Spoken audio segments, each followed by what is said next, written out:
Si vous êtes aujourd'hui au niveau de la survie, il va y avoir deux problèmes qui se posent à vous. Le premier problème, ça va être au niveau de la gestion financière et le deuxième problème, ça va être que peut-être vous ne gagnez pas assez. Alors, la première chose que vous allez faire, ça va être de prendre les relevés de vos comptes. Donc, vous allez prendre les relevés de vos comptes, vous allez les examiner, voir qu'est-ce qui passe chaque mois, qu'est-ce qui passe tous les 3 mois. Donc, ce que vous allez faire, c'est même prendre vos relevés sur une année entière. Vous allez noter, donc vous allez avoir une liste des dépenses. Deuxième truc, avoir une liste des dépenses, ou du moins un document qui résumera la liste de vos dépenses sur l'année. Donc, vous allez prendre votre relevé bancaire, écrire la liste de chacune de vos dépenses. Donc, bien sûr, pas de tous les jours, pas de machin. Celles qui sont répétitives, par exemple, les courses, vous voyez sur un an, par mois, vous payez 150 € de courses, vous allez mettre 150 € de courses. Vous voyez que vous payez 105 € d'électricité, comme nous. Du coup, vous mettez 105 € d'électricité, etc. Vous mettez le paiement pour votre abonnement de téléphone, ci, ça. Bref, toutes les choses que vous dépensez, que ce soit mensuel, annuel, trimestriel, vous notez du coup sur votre liste de dépenses. Troisième chose, vous allez prendre votre planificateur de remboursement des dettes. Donc, là, vous allez noter toutes les personnes à qui vous devez, combien vous leur devez. Et donc ça va être, vous allez laisser cette étape-là en pause. Donc, première étape, savoir quelles sont vos dépenses grâce au relevé bancaire. Deuxième étape, vous allez noter sur votre liste des dépenses quelles sont les dépenses et à quelle date vous les avez. Combien de fois par année, combien de fois par mois et tout. Comme ça, vous allez pouvoir le décortiquer sur plusieurs mois. Par exemple, vous avez telle chose à payer dans 3 mois. Vous allez faire la division de la somme totale par mois. Comme ça vous aidera à savoir, bon, si dans 3 mois, j'ai tant à payer, je dois mettre tant pour ça chaque mois, en fait. Voilà.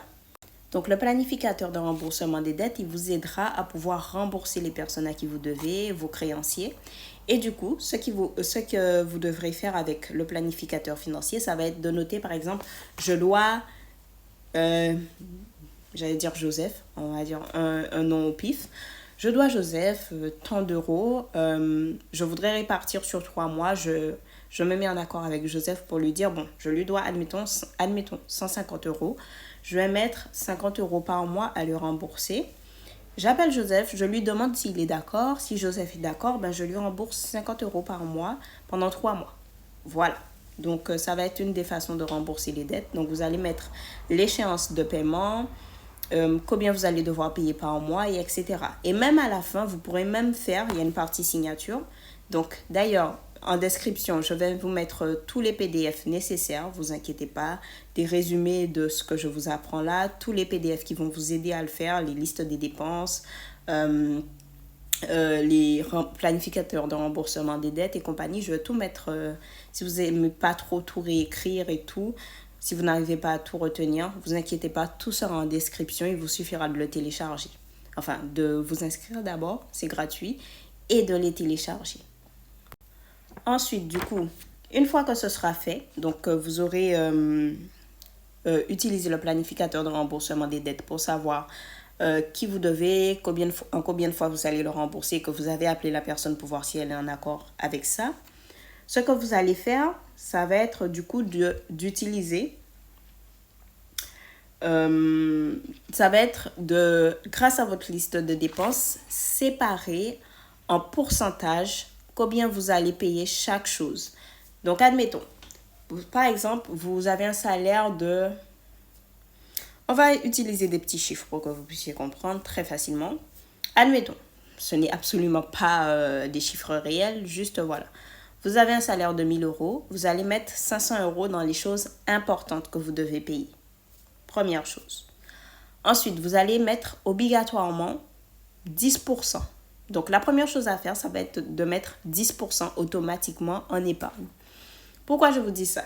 Par exemple, parfois, vous allez avoir, concernant les pourcentages, par exemple, si je vous dis d'utiliser 50% pour les choses importantes, parfois, ça va dépasser un peu le quota, même s'il faut essayer au maximum le respecter.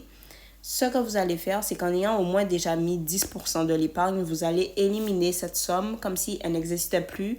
Vous l'avez mis de côté, vous l'oubliez. OK? Une fois que c'est fait, donc vous allez avoir 90% du reste des trucs. Vous allez le faire passer à 100%. C'est-à-dire, si par exemple, vous avez sur 500, on va dire 30, on va dire sur 100, non, comment on va dire ça? On va dire sur 1500 euros, vous allez avoir du coup 150 euros qui vont représenter les 10%. Donc vous allez retirer ces fameux 10% et du coup, il vous restera 1350 euros. Ces 1350 euros, maintenant, vous allez faire le calcul que je vais vous donner. Donc 50% vont aller aux choses importantes. Ça va vouloir dire vos factures, votre loyer, les choses importantes, manger, tout ça. Donc les choses primaires qui vont vous aider à vous loger, vous nourrir et tout. Ensuite, vous allez mettre 30% dans les choses qui vont vous amuser, qui vont être un petit peu plus, on va dire, utiles, mais pas autant nécessaires. Et 20% également que vous allez pouvoir mettre du coup dans l'investissement en vous.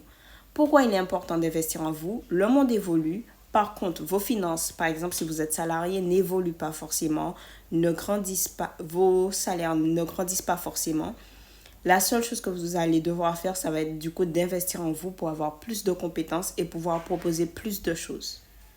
Car c'est quoi au final être salarié? Ça va être de proposer soit un produit, un service, mais en travaillant déjà dans une entreprise. Même ça, vous pourrez le faire du coup à votre compte, mais ça demande d'avoir plus de compétences. Et du coup, chaque fois que vous voudrez entamer quelque chose, devenir expert en quelque chose, proposer quelque chose, qu'est-ce qui fera la différence? Ce sera votre expertise et votre personnalité. Donc, ce sont deux choses à, on va dire, mettre au level up. Donc, une fois que vous avez votre liste des dépenses, votre planificateur de remboursement des dettes rempli, donc vous connaissez exactement vos dépenses, quelles sont les dates qu'elles vont être exécutées et tout, à lister sur la liste de dépenses.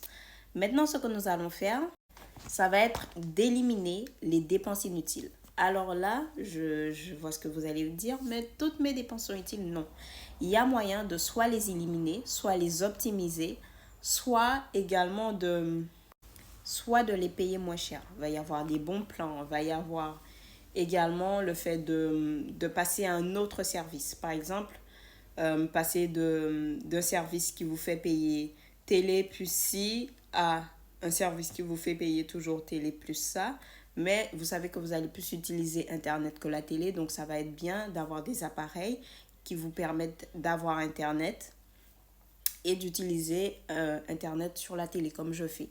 Ou carrément parfois, je me dis que j'élimine des choses qui aujourd'hui ce sont des amusements. Oui, c'est bien, je m'amuse, haha, mais demain, quand je vais faire la somme de tout ce que j'ai dépensé, au lieu de soit l'investir, au lieu de soit machin, ça va faire mal.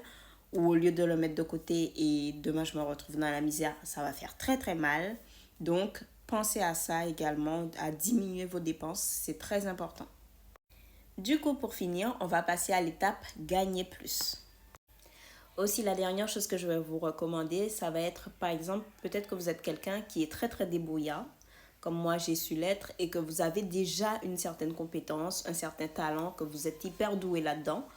Plutôt que de passer par la case formation, école et compagnie, préférez une VAE. Bien sûr, en France, je trouve que c'est plutôt limité niveau VAE, par exemple au niveau des langues ou ce genre de choses. Donc, si vraiment vous n'avez pas en France, préférez partir à l'étranger si possible. Donc, la validation des acquis qui vous évitera d'avoir à suivre forcément des études si vous n'avez pas de diplôme et tout. Mais vous savez que vous savez vraiment pratiquer un domaine, que vous avez la maîtrise de ce domaine. Vous pouvez faire une VAE pour valider et du coup pouvoir travailler dans le domaine que vous souhaitez. Le bac est un peu le minimum dans le sens où on va voir que vous avez des compétences basiques, savoir lire, connaître les langues basiques et compagnie. Ça va vraiment être du basique. C'est la première chose qu'on va regarder. Est-ce qu'au moins tu as eu ton bac? Bien sûr, ce n'est pas obligatoire. Les personnes peuvent toujours se rattraper au fil du temps. Aussi, parfois, les personnes ne sont pas forcément plus dans le domaine intellectuel, mais sont plus dans le domaine manuel et tout. Donc, il ne faut pas toujours tout rapporter au bac, mais généralement, c'est un peu un basique pour une entreprise parce qu'on va se dire que quelqu'un qui a au moins son bac va connaître les basiques langues, basiques mathématiques, tout ça, qu'on ne sera pas obligé de lui réapprendre. Maintenant, une fois que toute votre planification financière est faite, il va falloir l'appliquer. Alors, je sais que ce sera difficile. Il y aura des moments où les dépenses, elles vont varier, elles vont augmenter et tout. Mais il va falloir faire en sorte de rester justement dans cet encadrement de budget. Et surtout, savoir dire non. Que ce soit aux amis ou peu importe, dès que vous voyez que les dépenses vont être hors de votre budget, n'hésitez pas à dire non. Au début, je sais que ça paraîtra, oh, la personne n'a pas d'argent et compagnie, mais c'est la meilleure chose qui puisse vous arriver que de sauvegarder aujourd'hui et d'être mieux demain. Parce que si vous ne le faites pas, malheureusement, vous allez vous retrouver en difficulté financière. Certes, les gens qui se moquent de vous aujourd'hui, alors que peut-être vous avez les moyens, demain, ce sera pire. Ce sera pire, surtout avec l'âge qui monte. Donc, vous inquiétez pas de ce que les gens disent. Faites vos économies et prospérez pour demain. En tout cas, les amis, j'espère que cette vidéo vous aura plu, qu'elle vous aura apporté quelques réponses au niveau du premier niveau financier qui est la survie. Si, n'oubliez pas de télécharger les différents PDF qui vont vous aider à accomplir votre projet financier. Et du coup, moi, je vous dis à bientôt. Mouah.